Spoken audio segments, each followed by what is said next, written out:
Bienvenidos. Hoy vamos a poner en contexto 4 temas muy importantes. Primero vamos a hablar sobre las elecciones en la ciudad de Buenos Aires, en Argentina. Luego vamos a hablar sobre las conversaciones que se están entablando entre Rusia y Ucrania para tratar de lograr un acuerdo, al menos un alto al fuego. También vamos a hablar sobre las elecciones en algunos países de Europa y cómo se está reconfigurando políticamente. Y por último vamos a hablar sobre Pedro Sánchez y estos nuevos mensajes que se habrían filtrado que podrían indicar que es parte de un esquema de corrupción mayor, que es lo que se viene investigando desde hace varios años.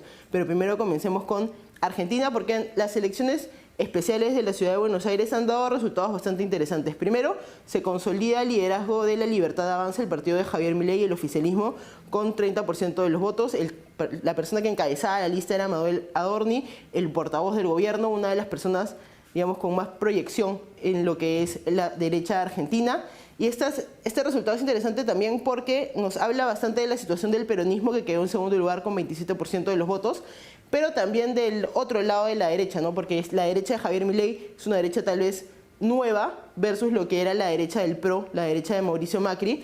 Y la ciudad de Buenos Aires era el bastión de Mauricio Macri. Y digo era porque en las elecciones de 2023 Macri logró el 50% de los votos de la ciudad de Buenos Aires. Hoy en las últimas elecciones el PRO ha logrado el 15%. Es decir, que La Libertad Avanza ha logrado consolidarse como la primera fuerza de la centroderecha argentina. Esto es muy importante y lo ha señalado así Javier Milei, porque ha dicho, por ejemplo, que las elecciones han marcado un día bisagra para las ideas de la libertad y además que significa una reconfiguración completa del panorama político de cara a un contexto muy importante, porque esta es una elección especial, pero también se está insertando y también nos va a dar luces de cómo van a ser las elecciones legislativas que se proyectan para unos meses. Así que vamos a ver qué es lo que ha pasado, por qué La Libertad Avanza ha logrado consolidar este voto, por qué al PRO no le ha ido tan bien y cómo es la situación del peronismo en una ciudad tan importante para el bolsón electoral como es Buenos Aires. Para hablar de esos temas nos acompaña desde Corrientes, Argentina, el analista político Alberto Medina.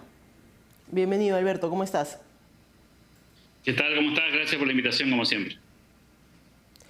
Quería comenzar preguntándote por este tema de las elecciones especiales, porque otras veces hemos hablado sobre las elecciones legislativas que se vienen, pero esta es una elección diferente. Entonces, para poder entender el marco en el que se da, ¿qué tipo de elección es y cuál es la importancia que tiene la política argentina?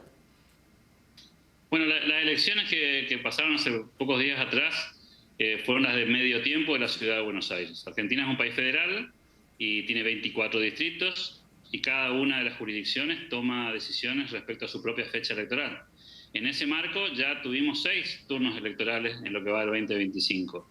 Fueron primero Santa Fe, San Luis, Salta, Jujuy, Chaco y ahora la ciudad de Buenos Aires. Claro, la ciudad de Buenos Aires es la capital del país, es el lugar, el epicentro por el que pasa toda la discusión política, es el lugar donde se dan las famosas marchas que han bloqueado a la capital argentina, y es por supuesto el distrito que genera muchísima atención por los protagonistas, gobernado en la ciudad de Buenos Aires por el PRO hace más de 16 años, en 5 mandatos consecutivos. Este es el quinto que lleva adelante. Fueron los primeros 2 de Mauricio Macri siendo jefe de gobierno de la ciudad, después 2 turnos de Horacio Rodríguez Larreta y ahora este de Jorge Macri. En ese contexto, la elección de medio tiempo que renueva la legislatura porteña habilitó un debate político y una discusión que lo da como ganadora a Manuel Adorni. Primera vez que La Libertad Avanza presenta una batalla de estas características. Recordemos que Javier Milei fue elegido en su momento diputado nacional por la ciudad de Buenos Aires, pero no para la legislatura local, sino para el Congreso de la Nación.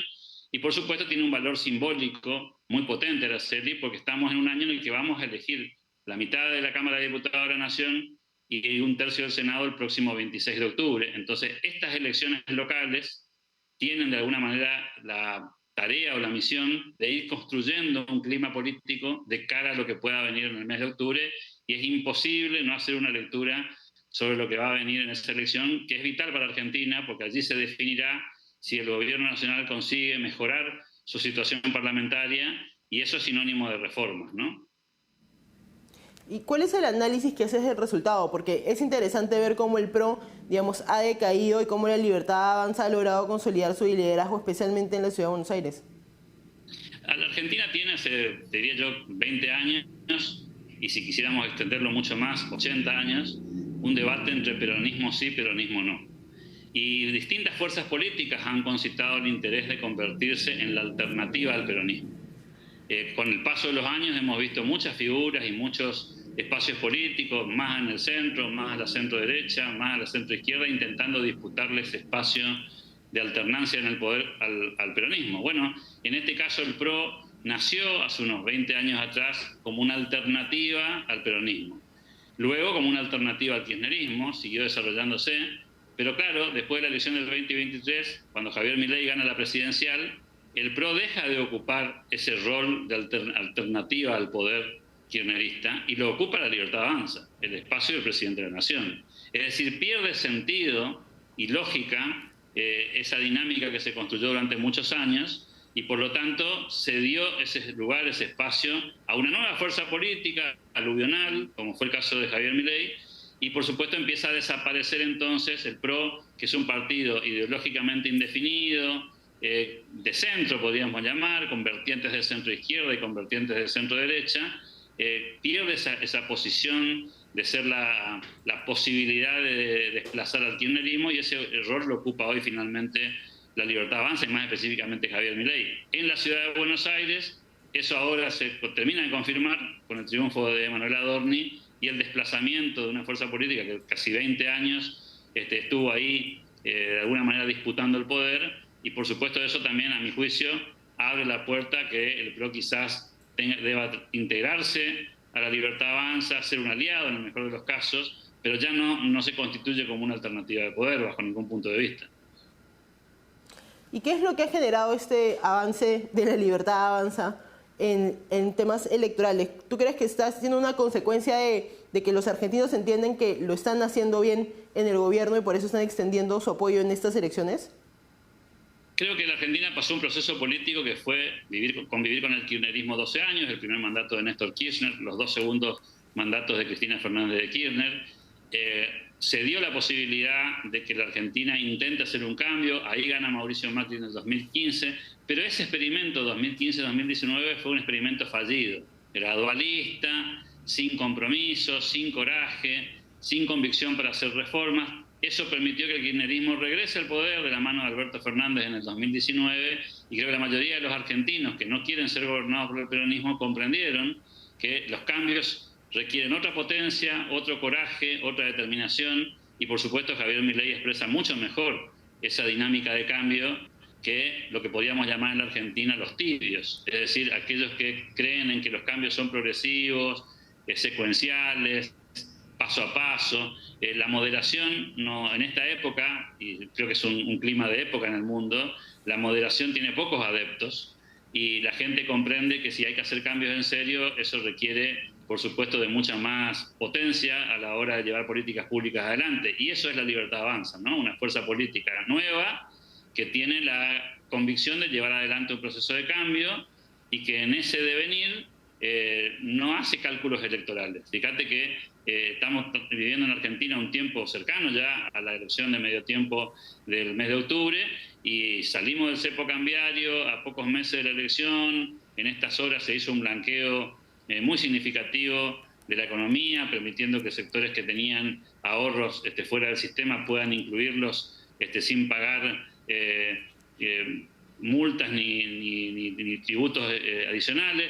Todo eso muestra, digamos, son jugadas arriesgadas en términos políticos. No lo haría ningún partido político en tiempos electorales. Y aquí hay mucha menos especulación y mucho menos cálculo político electoral para tomar decisiones porque se tiene la percepción, la visión de que hay que avanzar y de que lo electoral no puede ser un impedimento para seguir avanzando, ¿no?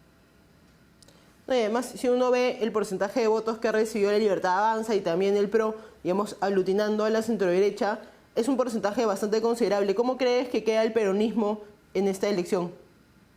Yo creo que el peronismo está pasando por una crisis, porque no solamente la ciudad de Buenos Aires, ¿no? No le ha ido bien en distritos que habitualmente le va bien. Porque en la ciudad de Buenos Aires siempre fue un tercio del electorado, nunca fue un distrito que le resulte fácil al peronismo. Hay muy pocos antecedentes de que le haya ido bien en la historia reciente de la política argentina, pero sí le ha ido bien en Salta, en Jujuy, en San Luis, en Chaco, en Santa Fe, y sin embargo en todos esos distritos que ya hicieron su elección local, le ha ido mal, y bastante mal. Y eso habla a las claras de dos cuestiones. Una crisis de liderazgo, es decir, no hay en el peronismo hoy una unanimidad de que Cristina Fernández de Kirchner sea la conductora de ese espacio, hay gente que está disputando ese lugar, y después una crisis de narrativa también, porque es muy difícil para el peronismo pararse hoy en un lugar de proponer volver hacia atrás, de proponer pasado, porque claramente la gente recuerda lo que ha ocurrido, y no es un discurso seductor para los ajenos. Quizá para los propios sí, y por eso conservan un núcleo duro cercano al 25%, que es el voto tradicional, peronista, ortodoxo, pero les cuesta mucho seducir a los sectores independientes porque se han quedado sin narrativa. Y creo que el gran dilema que tienen es resolver el liderazgo y resolver al mismo tiempo la construcción de una narrativa de cara al futuro que les permita plantearle a la sociedad argentina algo diferente y superador a esto que son políticas públicas que sí tienen un norte, que sí tienen una épica y que se están encaminando hacia a un país que sale de algunas crisis estructurales como la de la inflación, el déficit fiscal y un montón de cuestiones que se están trabajando simultáneamente. No, y además la crisis de liderazgo es clara porque fuera de Cristina Fernández de Kirchner, que ya fue presidenta, vicepresidenta, no parece haber una figura que surja a asumir un liderazgo de ese nivel, pero también quería preguntarte justo por el tema de la narrativa y tal vez el aspecto más ideológico, porque Javier Milei en las reflexiones sobre este resultado electoral ha dicho que esto ha sido una especie de referéndum ideológico sobre el kirchnerismo y también sobre las ideas de libertad. En este posible referéndum entre el kirchnerismo y la libertad, ¿cómo crees que está evolucionando, digamos, la opinión de los argentinos desde el inicio del gobierno de Javier Milei de cara a las elecciones que hay legislativas en unos meses? Hay que comprender que este es un paso a paso, ¿no? Acá no hay magia, nadie cambia de la noche a la mañana, los seres humanos aprendemos de nuestros propios errores y vamos corroborando nuestras creencias a medida que van ocurriendo cosas que nos permiten validarla o eventualmente refutarla. En ese modelo, me parece que los argentinos han comprendido ya algunas cosas y en ese sentido la batalla cultural ha sido extremadamente útil. Por ejemplo, que el Estado no puede gastar más de lo que recibe de ingresos. Al mismo tiempo que los impuestos son una carga y que hay que tratar de reducirlos al mínimo, que la burocracia tiene que ser llevada a su mínima expresión, porque no suma nada, porque no genera riqueza, porque no ayuda a construir un país más próspero. Estas son batallas ganadas, digo, porque hace muy poquito tiempo atrás, no estamos hablando de muchos años atrás, hace solamente 2 años atrás, la narrativa en Argentina y en buena parte de América Latina eran las políticas activas, era el Estado gastando dinero, era el Estado generando empleo, era el aparato estatal, el famoso Estado presente.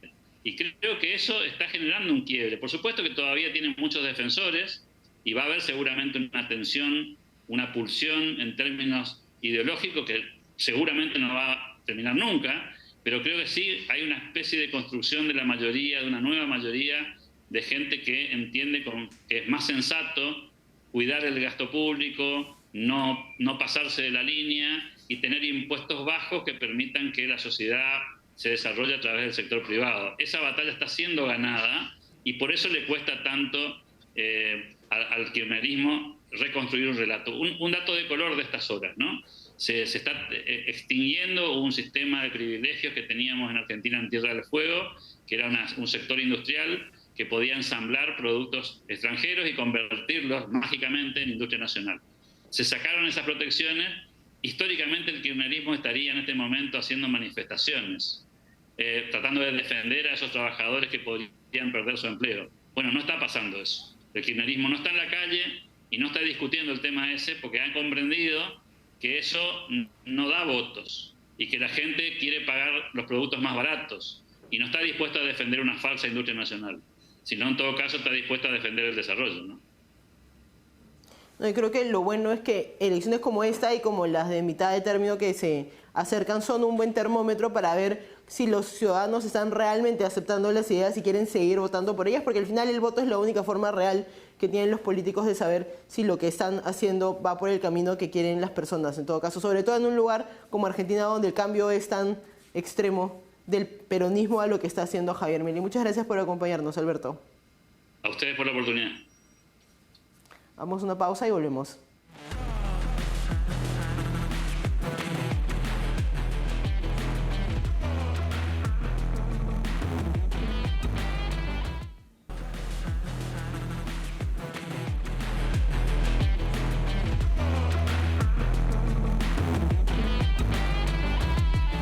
Estamos de vuelta y ahora vamos a hablar sobre las negociaciones de paz que se están llevando a cabo entre Ucrania y Rusia.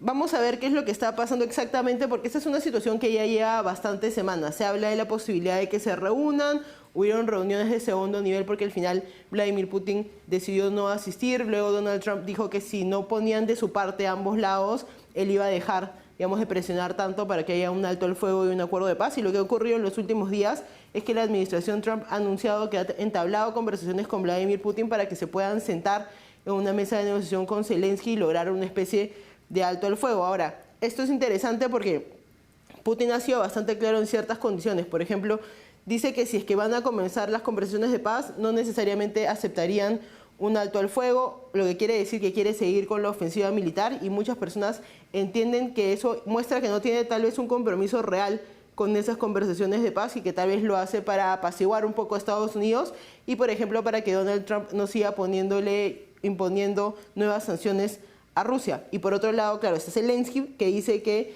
quiere un alto al fuego, pero que también no piensa, por ejemplo, ceder ningún territorio a Rusia, como lo podría ser Crimea o algunas otras partes que han sido ocupadas durante el enfrentamiento y la guerra que ha ocurrido durante los últimos años. Entonces, siempre hemos hablado de que hay que hilar fino en esta situación porque por un lado está Ucrania, por un lado está Rusia, el impulso que está teniendo Estados Unidos en tratar de llegar a un acuerdo de paz, pero por otro lado también está Europa empujando un poco a Ucrania, hablando, por ejemplo, de una posibilidad de rearme, porque también entienden que Rusia podría ser una amenaza para ellos. Así que tenemos mucho para analizar y para eso nos acompaña el analista político Hugo Achá. Bienvenido, Hugo.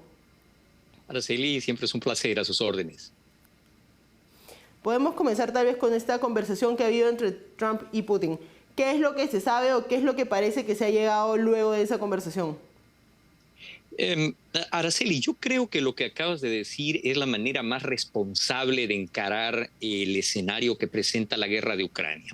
Primero porque hay que colocarla en un contexto adecuado. La guerra de Ucrania no es un conflicto aislado, como de alguna manera la mass media está pretendiendo hacerla ver. Es parte de un conflicto global en el que los Estados Unidos está dividido en varios frentes. Por un lado está la China, que tiene un flashpoint con Taiwán, está el tema del fentanilo, está el tema de las organizaciones de crimen transnacional organizado que Rusia, China e Irán están utilizando como proxies, están utilizándolo también para abastecer las líneas logísticas de otras organizaciones, Hezbollah, Hamas en este caso, y también están los gobiernos aliados de este eje, las dictaduras, sobre todo en América Latina, como La Habana, Managua y Caracas, ¿no es cierto?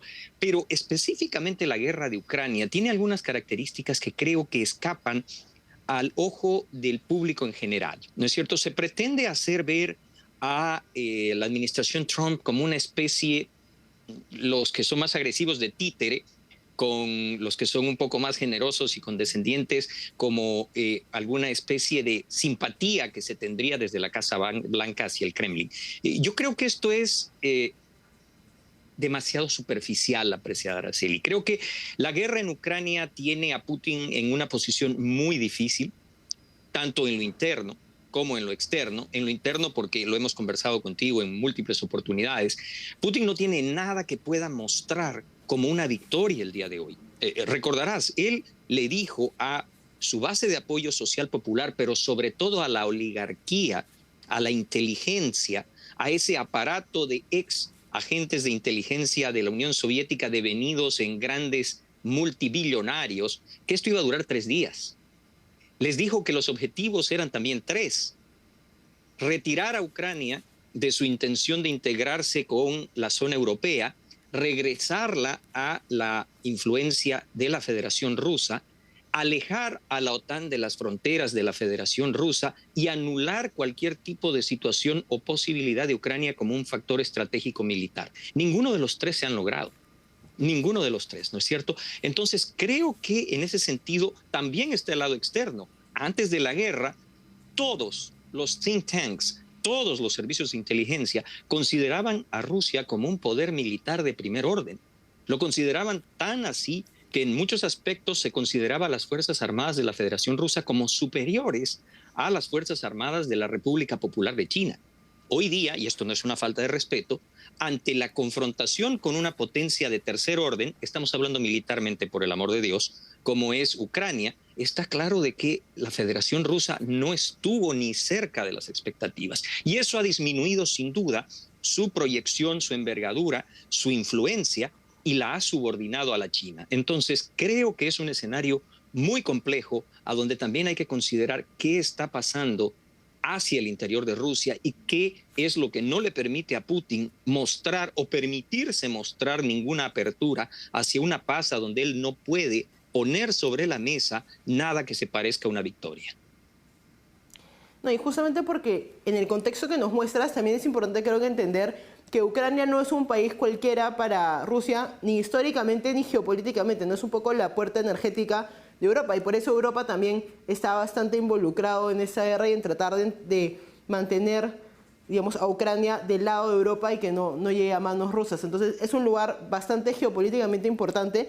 Quería preguntarte por el tema de la Unión Europea y el rol que está jugando en esta guerra, porque hay un plan de rearme que cada vez se vuelve un poco más insistente por parte de la Unión Europea. ¿Cuál crees que es la influencia que está teniendo, digamos, el bloque europeo en Ucrania y en lo que es la guerra con Rusia? Mira, si yo lo tuviera que mirar geopolíticamente, geoestratégicamente y a la luz de la historia, daría la impresión de que la historia europea está proyectando su geopolítica en un círculo perfecto. Hay un momento que la historia oficial del Imperio zarista y la historia oficial de la Unión Soviética influyeron en demasía sobre la manera en la cual Occidente mira a la historia europea. Y daría la impresión de que todo empezó a partir de Pedro el Grande, todo empezó a partir de Poltava, todo empezó con esta idea de que Ucrania es una especie de hermano menor, de una hermana menor derivada de la cultura rusa. No, lo hemos analizado contigo. Ucrania no es un derivado de Rusia. El Kievan Rus, que era en realidad un dominio escandinavo de los vikingos que subiendo por los ríos de Europa iban estableciendo asentamientos, predatan el surgimiento de lo que fue el Ducado de Moscovia por más de un siglo. Las tradiciones que la Unión Soviética, que la inteligencia y la élite del Imperio zarista intentaron mostrar, fueron extraídas, fueron robadas de la tradición ucraniana, ¿no es cierto? Y en ese sentido también le pasa lo mismo al Báltico. Fíjate cómo Putin hoy se resiste cuando habla de Lituania, Latvia, Estonia, inclusive de Finlandia, de llamarlas por su nombre. Sigue usando la terminología soviética, sigue diciendo pribáltica. Cuando aprueba su constitución, dice que los límites naturales de Rusia son los del Imperio zarista, lo que te haría que desaparezca Finlandia, los países del Báltico, la mitad de Polonia, la Bucovina, la Besarabia, parte de Rumania, desaparecería Moldova, desaparecería Georgia, desaparecería Ucrania. O sea, es la tentativa del regreso a un punto en el cual monarcas específicos, Pedro el Grande, Catalina la Grande, por cierto hay que recordar que Catalina la Grande era una princesa alemana, no era rusa, ¿no es cierto? Y tenía esta obsesión con la expansión de los espacios vitales, te marcan una relación con Europa. Y esa relación con Europa también hay que traerla a la actualidad. Araceli, tú recordarás que al comienzo de la guerra, la respuesta europea, sobre todo de la Europa tradicionalmente asociada a Occidente, fue vacilante y complaciente hacia Putin, porque venía de la posición que había adoptado Merkel. Merkel dijo Europa primero. Qué curioso, hoy día cuando el señor Trump dice Estados Unidos primero se le reprocha, y cuando Merkel dijo eso nadie dijo ni pío, ¿no es cierto? Y abrió la puerta a Nord Stream 1 y 2 y hizo que Europa se conecte a una dependencia absoluta. Tú recordarás que en su primera administración Trump fue a Europa y confrontó de manera muy agria esta situación y exigió a la OTAN cumplir con el compromiso del umbral mínimo de inversión, el famoso 2%. Y Merkel fue sumamente dura, dijo que era un chantaje, dijo que esto cambiaba la ecuación europea. A la luz de la invasión a Ucrania, ¿qué fue lo primero que dijo el señor Scholz, querida Araceli? Ofreció 10,000 cascos. ¿Qué fue lo primero que dijo Macron? Corrió al Kremlin y en aquella famosa entrevista de la larga mesa, donde después Putin lo ridiculizó, dijo que había que salvar la situación no permitiendo que se avergonzase a Putin. Cuando el oso ruso hizo sentir su aliento y los países del este europeo, Polonia, la República Checa, los países del Báltico dijeron, señores, firmeza o nos pasan por encima, recién Europa ha ingresado a esta idea que vemos con Merz, a esta idea de que hay que invertir 1 trillón de euros, a esta idea de que hay que apoyar a Ucrania. Miren, yo creo que hay que mirar esto otra vez desde la lógica de los números. Trump puede decir muchas cosas, pero lo que hace claramente juega un ajedrez de naturaleza estratégica. Para los Estados Unidos, el deterioro y la degradación de las capacidades de la Federación Rusa, con la inversión de menos del 3% de su presupuesto en defensa y sin invertir una gota de sangre norteamericana, no es una mala ecuación desde el punto de vista, reitero, estratégico. Del otro lado, mira las estadísticas del Instituto del Estudio de la Guerra, querida Araceli. La ofensiva de este año le ha reportado a la Federación Rusa una ganancia de 0.15% de avance territorial. Voy a reiterarlo, 0.15%. Y de acuerdo a inteligencia británica, en los primeros 4 meses, la Federación Rusa ha sufrido aproximadamente 156,000 bajas, que acumulado a la estimativa de lo que ha sufrido desde el inicio de esa llamada operación especial, que claramente no duró 3 días, se acercan al 1,000,000 de bajas. Entonces, ¿qué tiene la Federación Rusa para mostrar a cambio de esto? Vuelvo a reiterar mi posición. Muy poco que le permita a Putin moverse confortablemente política y estratégicamente dentro y fuera de Rusia.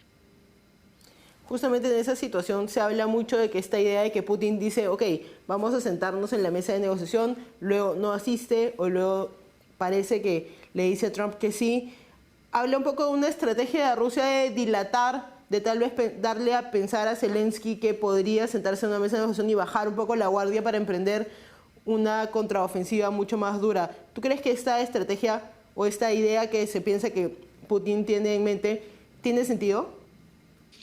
Mira, es muy difícil porque en esto, y aquí yo tal vez sea de los pocos que te va a decir esto, a mí me encanta la participación en espacios como el tuyo porque me permiten una base de datos, un banco de referencia y evidencia donde puedo remitirme a análisis y discusiones que tuvimos hace más de 1 año, 2 años atrás, ¿no es cierto?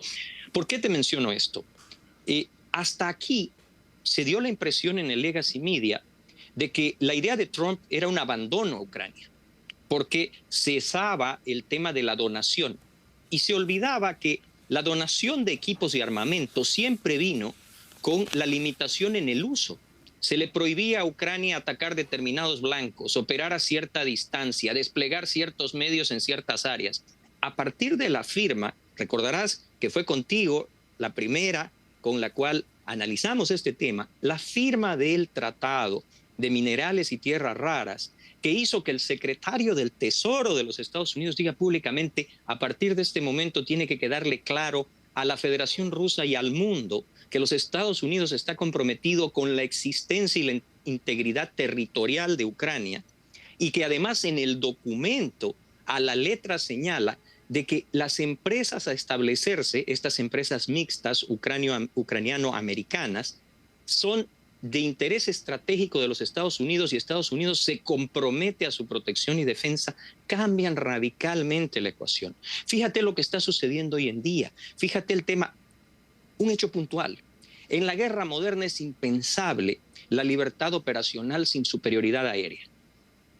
La sabiduría convencional nos decía que Ucrania debería estar sometida a una omnímoda superioridad aérea rusa, que la Fuerza Aérea Ucraniana debería haber sido aniquilada en esos famosos primeros 3 días. Bueno, querida Araceli, hoy día, sea en Kupiansk, sea en Pokrovsk, sea sobre Gerson, sea sobre el área de combate de Kharkov, la Fuerza Aérea Ucraniana tiene la capacidad de negarle tácticamente la superioridad aérea en espacios puntuales a la poderosísima BBS. ¿Por qué? Porque ahora Ucrania tiene los F-16, tiene los Mirage 2000, está pagando por equipos que ya nadie puede decirle cómo, cuándo, en qué extensión o a qué profundidad desplegar, y está sometiendo a Rusia a un volumen de bajas bastante amplio. Hay un video que yo recibí 48 horas atrás, grabado por soldados rusos, y fue muy llamativo, creo que también fue publicado por el Kyiv Post, a donde se mostraban kirguises, calmucos, chukchas, anuks, una serie de minorías, que por cierto, algunas de ellas son minorías protegidas por las Naciones Unidas, no había un solo soldado ruso europeo en esas imágenes. Y ese es el otro tema que hemos conversado contigo. Rusia arroja a esta moledora de carne a estos muchachos, en algunos casos casi niños, que vienen de las repúblicas centroasiáticas, áreas donde la depresión económica es absoluta, a donde el grado de desarrollo se parece más en algunos casos a realidades africanas que a lo que asociarías a un poder europeo, y que te marcan otra faceta de la guerra. Me pregunto, es una pregunta válida, ante una economía rusa que empieza a resentirse, ¿aceptará la población rusa, me refiero a Moscú, San Petersburgo, a la Rusia europea, empezar a recibir también en ataúdes de zinc bajas a una escala masiva? Creo que esta guerra todavía tiene interrogantes que al ser resueltos van a cambiar la faz geopolítica de Europa. No, y que además al ser un lugar tan específicamente importante tanto para Europa como para Rusia y ahora para Estados Unidos, eso le da una capa más de complejidad a la posibilidad de llegar a un acuerdo de paz. Quiere decir que hay más actores involucrados y que probablemente quieren un acuerdo, pero que también hay más condiciones de por medio, especialmente políticas para considerar, especialmente en Ucrania y especialmente en Rusia. Muchas gracias por acompañarnos, Hugo. Siempre un placer, a sus órdenes. Vamos a una pausa y volvemos.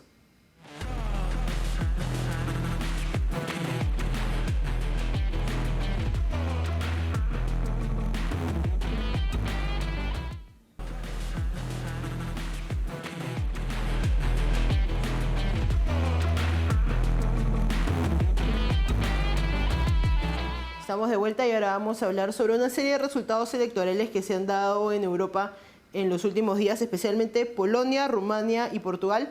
En Portugal, el candidato de la centroderecha, Luis Montenegro, ganó las elecciones en segunda vuelta. Hay que ahí analizar cómo se configura políticamente ese país y qué significa para un país como Portugal la victoria de la centroderecha. Y también en los casos de Polonia y Rumania, en el cual se han enfrentado candidatos conservadores versus candidatos liberales, y en ambos casos los candidatos liberales están tomando la delantera. En Polonia el candidato liberal está ganando para la segunda vuelta, hay todavía que ver. Y hay en estos, sé que son tres países diferentes, con diferentes características, pero hay dos temas que creo que son fundamentales, que son comunes a estas elecciones. En primer lugar, el tema de la migración, una gran preocupación por la ola migratoria y los problemas migratorios que hay en Europa. Y en otro plano también la Unión Europea y el rol que los candidatos, cómo se van a alinear a la Unión Europea y a las políticas que están planteando. Estos son temas importantes para analizar, generales a toda Europa, y por otro lado también vamos a entrar a los resultados de cada país y ver cómo se reconfigura la política en ese país a partir de estos procesos electorales. Y para hablar sobre esos temas nos acompaña desde Toulouse, Francia, el geopolitólogo César Sabas. Bienvenido, César. Un gusto, Araceli. Me gustaría comenzar justamente con estos temas. Vemos que se van repitiendo en las elecciones europeas, no solo en estas tres, es algo que hemos hablado también cuando hemos hablado, por ejemplo, de las elecciones en Alemania y en los problemas políticos de otros países. Me gustaría comenzar tal vez con la migración. ¿Cómo crees que el rol que está jugando este tema en determinar los procesos electorales y por qué a tantas personas en Europa les preocupa el tema de la migración? Sí, bueno, son casos particulares, sobre todo en Polonia y en Rumania. En el caso de Polonia hay una migración ilegal muy fuerte que viene a través de Bielorrusia.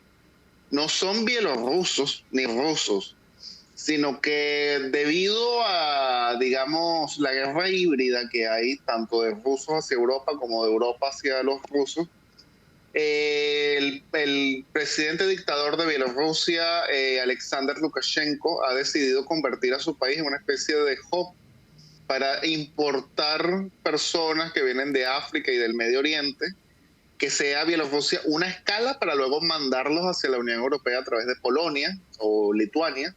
Las fronteras se han cerrado, hay incluso alambre de púa, hay vallas, pero estos inmigrantes, y además con la ayuda de la inteligencia bielorrusa, que es sumamente eficiente, siempre consiguen las formas de insertarse, y han habido incluso enfrentamientos, hasta policías han muerto. En el caso de Portugal hay una inmigración ilegal, ya no tiene nada que ver con lo político, es un país mucho más alejado de Bielorrusia. Estamos hablando de la clásica inmigración ilegal que viene a través del Mediterráneo. Marroquíes, argelinos, africanos en general, personas que vienen de turismo y se quedan. Portugal ha tenido una política migratoria bastante laxa con los gobiernos anteriores de centro izquierda, y la verdad es que llegaba gente profesional, gente que quería trabajar, muchos provenientes de América Latina, de Venezuela. Hay mucho nexo entre las comunidades portuguesas y Venezuela, entonces eran bien acogidos. Pero también con esa política laxa vino mucha inmigración pues irregular, de personas que no compartían la cultura europea o venían incluso de culturas un poco incompatibles, con valores un poco incompatibles. Se han quedado en Portugal y sobre todo en el sur de Portugal, que es justamente la zona donde ha ganado el partido Chega, considerado de extrema derecha, pero incluso hasta lo consideran desde un punto de vista fascista, pero no, más bien es un partido bastante liberal, solo que en el tema migratorio dicen pues ya basta. De hecho Chega significa ya basta, y dicen que hay que poner mano dura para el tema migratorio. ¿Tú crees que se está dando una especie de cambio de opinión con respecto al tema migratorio, justamente porque Europa, al menos la Europa de Merkel, era una Europa justo cuando hubo la crisis migratoria de mundo árabe, Asia Sur, comenzaron a entrar muchas personas y era una Europa bastante receptiva a la migración? Ya ahora, unos años después, eso ha tenido consecuencias. ¿Tú crees que hay un cambio, digamos, tan fuerte en la opinión sobre la migración que incluso está abarcando a los partidos de izquierda? Porque al menos eso parece ser el caso en países como Alemania y como el Reino Unido. Sí, hay un cambio, yo lo siento, yo lo estoy viviendo, un cambio muy fuerte en la percepción europea sobre la migración. Hay un tema que tenemos que tomar en cuenta. Europa históricamente no fue un continente de acogida de inmigrantes, más bien fue un continente productor de emigrantes.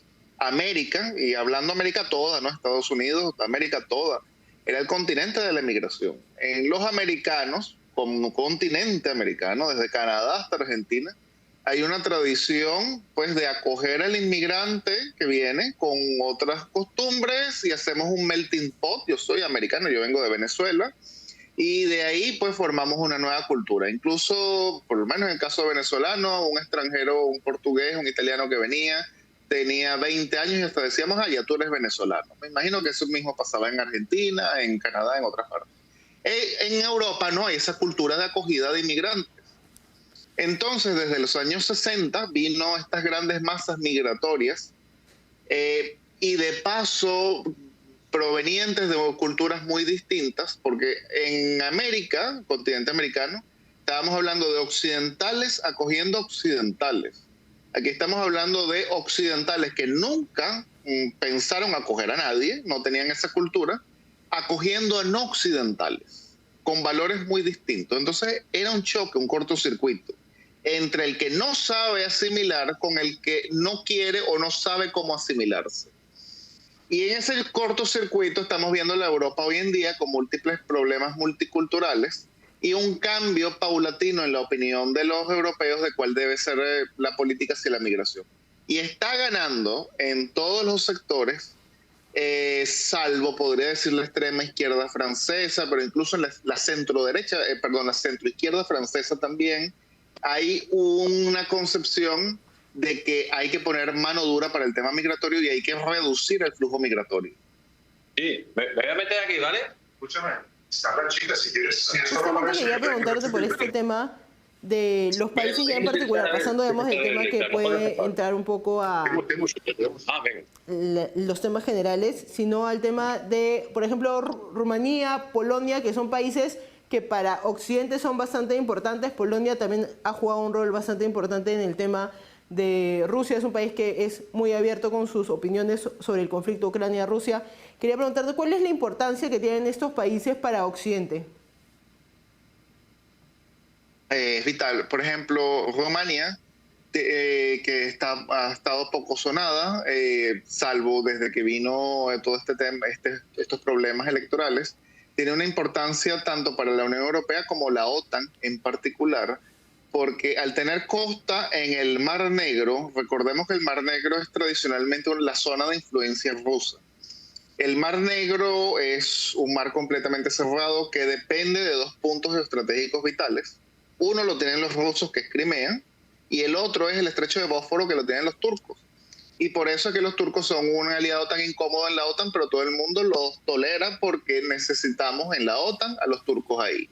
Entonces, con la costa rumana se está construyendo una gran base militar de la OTAN, que será un punto logístico fundamental para la expansión de la OTAN y pues del proyecto atlantista o globalista, como quiera llamarse, en el Mar Negro. Y desde esa base y desde ese punto logístico también abastecer a Ucrania por el sur de Ucrania, la región de Odessa. Y por eso es que esa es una región que está bombardeada casi que todos los días por los rusos, porque bombardean justamente los suministros que vienen desde Rumania. ¿Qué sucede? Cae que si permiten que Rumania caiga en manos de los ultranacionalistas, que no es que son prorrusos, pero son anti-Unión Europea, o por lo menos quieren bajar la influencia de la OTAN y de la Unión Europea en Rumania, y decir, yo no me voy a meter como Rumania en problemas que no son estrictamente míos, entre ellos el caso de Ucrania. Entonces esto sería un golpe muy duro para todo el proyecto de la OTAN y de los atlantistas en el Mar Negro. Y más o menos el mismo caso de Polonia, pero con la diferencia de Polonia, que ambos grupos, ambos partidos, tanto los ultraconservadores como los liberales, son pro-OTAN, son antirrusos, y en lo que se diferencian es en su política hacia la Unión Europea. Por supuesto que los liberales son muchísimo más globalistas, ceden más la soberanía a la institución de la Unión Europea y menos hacia la soberanía popular, y los otros son más soberanistas y tienen conflictos con Bruselas, con la Unión Europea, no así con la OTAN. Además es importante entender estas elecciones que pueden ser en países particulares en los que no se habla tanto, digamos, a nivel de análisis geopolítico mundial, precisamente porque también son un termómetro en temas claves, ¿no? El tema como la migración, el tema como el rol de la Unión Europea y cómo está siendo aceptado en diferentes países y cómo está cambiando a lo largo de los años, y también el rol que pueden tener Rusia y Ucrania en esta guerra que hay en medio de esta región. Así que es importante analizar cómo van evolucionando esas posiciones políticas. Muchas gracias por acompañarnos, César. Siempre un gusto, Araceli. Vamos a una pausa y volvemos.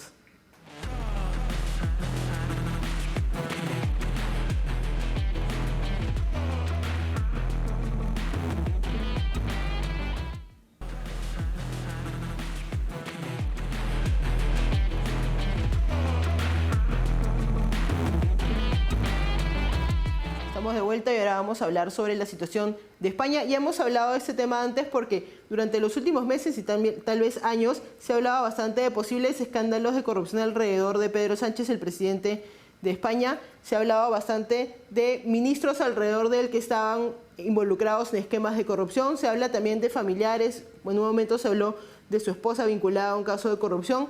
En los últimos días también el hermano de Pedro Sánchez ha sido implicado en otro caso de corrupción en el que aparentemente se habría creado un puesto especial para él, lo cual no está permitido. Y lo que ha ocurrido en los últimos días es que se han filtrado una serie de mensajes entre Pedro Sánchez y José Luis Ábalos, un importante exministro de la gestión del PSOE, en la que parecería mostrar una relación de cercanía muy importante, incluso después de que Ábalos haya dejado el gobierno español. En esos mensajes se hablaba sobre otras personas del partido, se hablaba sobre otros líderes políticos, y esto es un detalle importante para entender hasta qué punto estos esquemas de corrupción pueden llegar a Pedro Sánchez, que esa es la gran pregunta que se hace en medio de esta investigación. Si el presidente estuvo directamente involucrado en los esquemas de corrupción de los que son acusados personas muy allegadas a él y a su partido. Y al mismo tiempo han salido también una serie de encuestas para ver qué piensan los españoles, no solo los que votan por el PSOE, por el Partido Socialista Obrero Español, sino también los españoles que votan por otros partidos. Y, por ejemplo, una encuesta dice que el 60% de las personas que votan por el PSOE creen que Pedro Sánchez se ha debilitado, su gestión ha sido debilitada por estas filtraciones.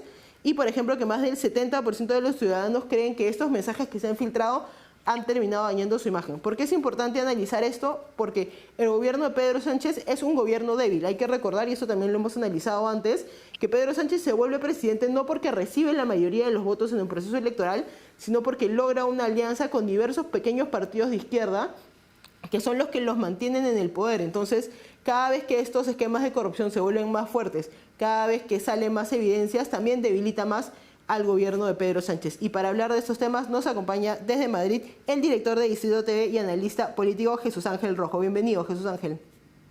Un placer estar contigo y con tus telespectadores. Quería preguntarte a grandes rasgos si nos puedes contar qué es lo que ha venido pasando con Pedro Sánchez y cuáles son los casos de corrupción que están alrededor de él. Bueno, Pedro Sánchez tiene toda la familia involucrada en casos de corrupción. La mujer está imputada por 4 delitos. El hermano está ya no imputado, sino procesado, que va a ir a juicio por delitos de tráfico de influencia. Ahora, recientemente, ayer, salió una querella contra el cuñado de Pedro Sánchez, hermano de Begoña Gómez, precisamente por beneficiarse por una serie de ayudas de la Hacienda Pública. Bueno, el padre de Pedro Sánchez está también, en breve saldrá también una querella por las concesiones que ha tenido de subvenciones en su empresa Playbot. En definitiva, estamos viviendo un momento de corrupción sin precedentes, que añadido a lo que la semana pasada pasó con Ábalos, la mano derecha de Pedro Sánchez, hay que decirlo, el cual pues llegó a una serie presuntamente de acuerdos con Pedro Sánchez para no hablar, y que Sánchez no está cumpliendo, que Sánchez pues le quitara de en medio la UCO, la unidad, la UCO es la unidad que está investigando todos los casos de corrupción del Partido Socialista, y luego que le quitara del medio también a la Fiscalía, cosa que Sánchez no ha cumplido, y lo que ha producido es que Ábalos, que tiene una información fundamental, pues ha filtrado esos mensajes, esos WhatsApp, por medio de una tercera persona. Algunas fuentes hablan de que ha sido Jessica, que fue la amante de Ábalos, una persona que se dedica a la prostitución. Otras hablan de otras personas que podían hacer esa filtración al diario El Mundo, pero en definitiva lo que estamos viendo es un gobierno al límite que presuntamente está siendo chantajeado y que o salva a Ábalos, el número 2 de Sánchez, y el que preparó todo el viaje de Delcy Rodríguez aquí a España y de donde empieza todos los casos de corrupción, pero que lógicamente vivimos un momento de impacto en todos los sentidos, en el sentido de que España como tal pues vive unas circunstancias lamentables donde un presidente de gobierno está arrollado por la corrupción y sabe que si dimite en estos instantes, él irá al banquillo, porque todos los indicios le implican a él. O sea, todos los casos de corrupción no podrían haberse realizado sin la colaboración presuntamente del número 1, que es Pedro Sánchez Pérez Castejón.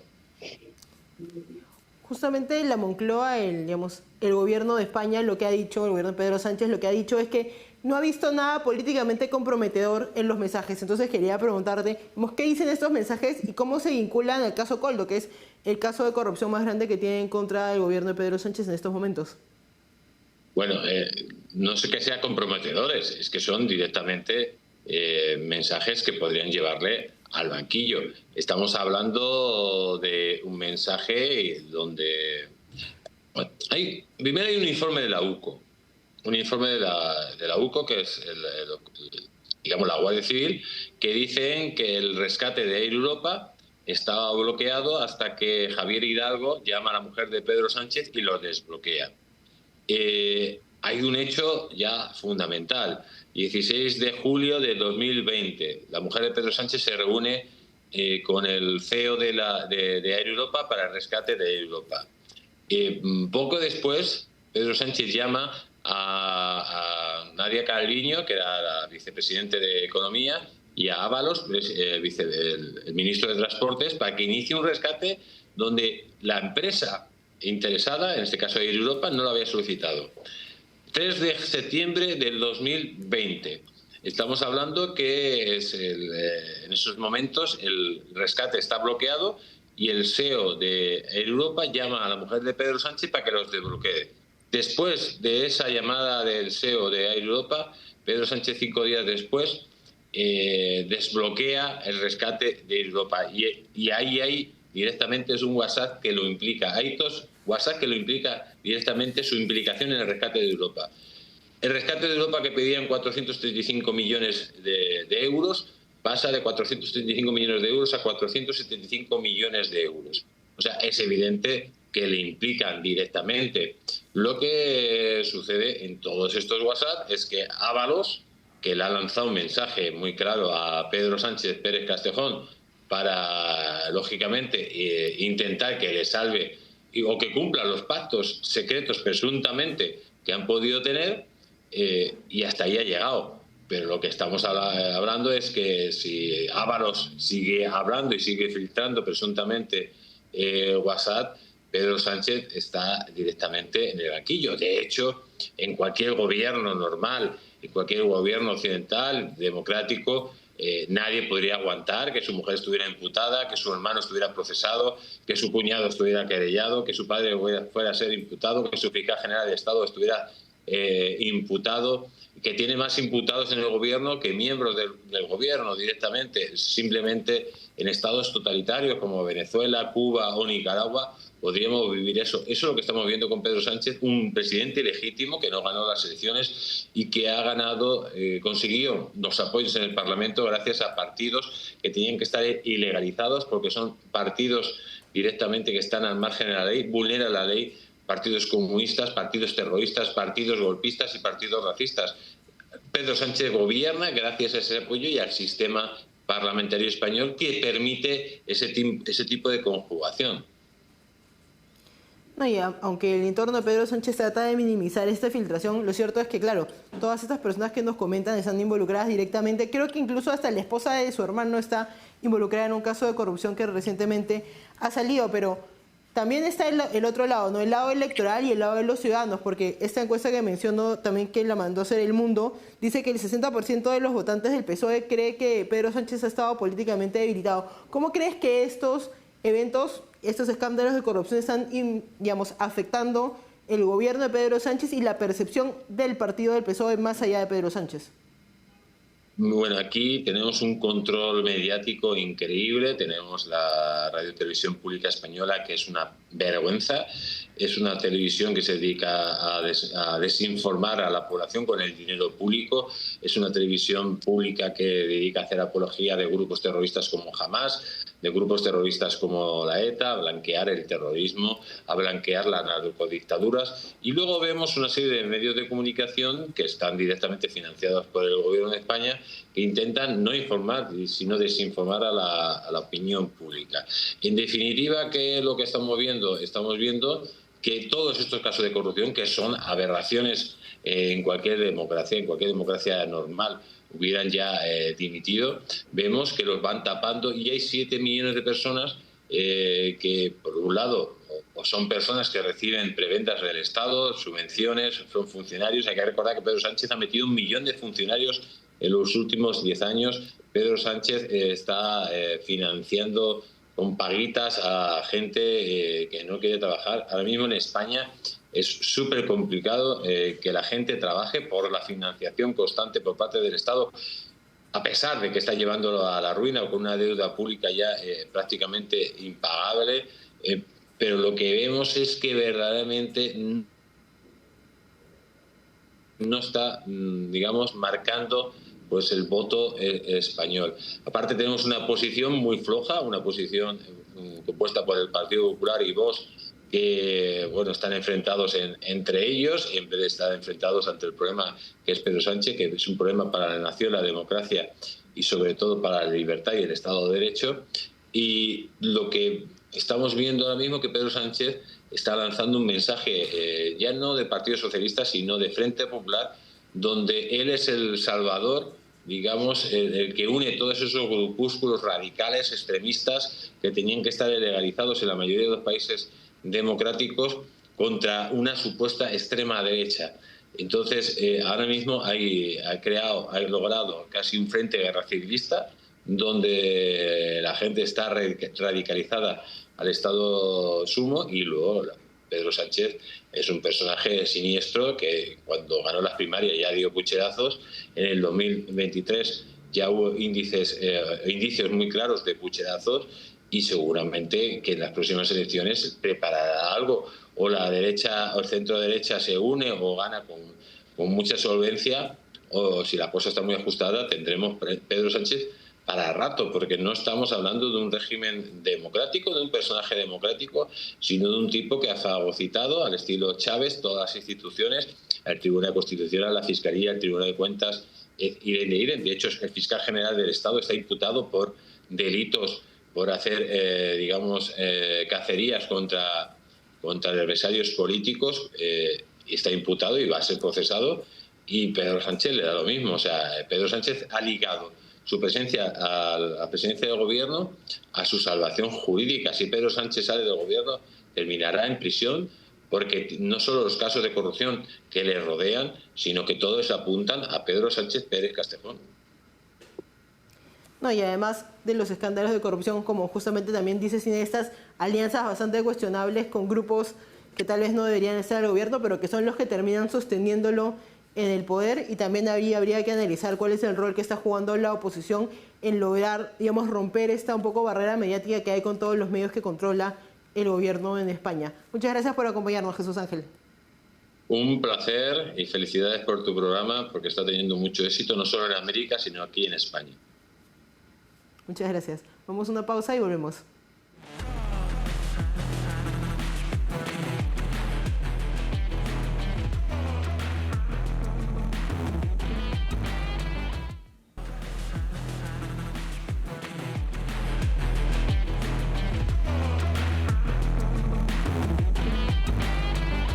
Estamos de vuelta y ahora vamos con la parte final del programa, con las conclusiones, y comencemos con el tema de Argentina, con las elecciones complementarias que han ocurrido en estos últimos días. Lo que queda claro es que en una ciudad tan grande como Buenos Aires, tan importante además políticamente para ese país, la Libertad Avanza, el partido de Javier Milei, ha logrado consolidarse como la opción de derecha. Ha dejado atrás al PRO, lo que es bastante interesante, porque además Buenos Aires era el bastión del PRO, y también ha logrado superar al peronismo, lo que quiere decir que una centro-derecha unida podría tener un resultado muy interesante en las elecciones de medio periodo que tienen las elecciones legislativas, porque además esa es la elección, digamos, a la que todo el mundo se está centrando, ver si es que Javier Milei logra, a través de las reformas que ha tenido, un cambio real para lograr una mayoría en el Congreso, y que con esa mayoría pueda terminar de hacer las reformas más importantes y además las más urgentes. Y esta elección, digamos, en Buenos Aires ha sido un buen termómetro para ver esto. Y creo que el otro tema en el que hay que concentrarnos es en el resto de elecciones de las que hemos hablado en Europa,